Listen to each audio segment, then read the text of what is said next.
Mr. Co-President Nigel Farage, Freedom and Democracy. Honour, we have all the presidents of the European Union ahead of us telling us that everything's okay. Heads in the sand, carry on chaps, all is fine. Well, sorry, it won't wash. The euro is living on borrowed time, it's living on borrowed money, and this second Greek bailout just prolongs the agony. It doesn't matter how much money you throw at it, how many bonds the Chinese buy, whatever deal President Sarkozy does with the French banks to change repayment dates.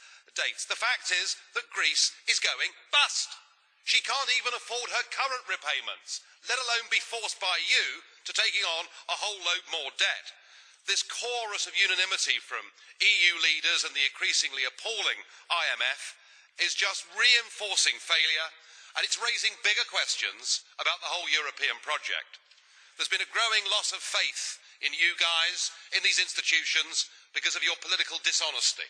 The way that you forced through the Lisbon Treaty, your appointment as the President of Europe, all of it done without referring to people at all. But now there's a bigger question. The peoples of Europe don't just think you're dishonest, they now think that you're incompetent. It's bad enough to have your democracy taken from you, but to have your lives now run by people who are taking us towards the economic rocks is far, far worse. You run around like headless chickens, lurching from one bailout to the next, never inspiring confidence, never giving any leadership. Every single prediction you make at these meetings is proved to be wrong. You are now looked at as the Brussels bunglers. And your complete refusal to accept a contingency plan, to accept a plan B of any kind at all, as millions lose their job and their lives sink increasingly into poverty, frankly is nothing less than a dereliction of duty. You are not fit for purpose.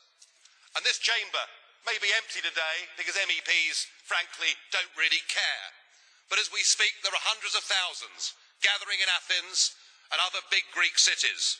If they reject your bullying demands, if they say no to this package and there is a default, well, it'll be painful for the banks. It'll be painful for the ECB, but better surely to face up to our responsibilities now. I wonder, do you have a plan in place for that?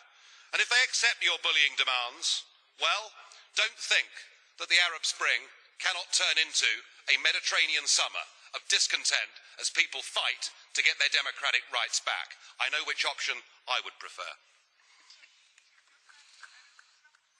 Thank you. Those that try to now flag as possible plan B, that will be, in fact, more easy or a possible alternative, they are simply lying. There is no plan B to avoid default. The only plan there is the plan that is put forward now by the European Commission, by the European Central Bank and by the IMF, and that is fully supported too by all the member states of the euro area. And anyone who is suggesting that there is another alternative will be responsible for a real catastrophe for the public finances in Greece. This is the plan we have.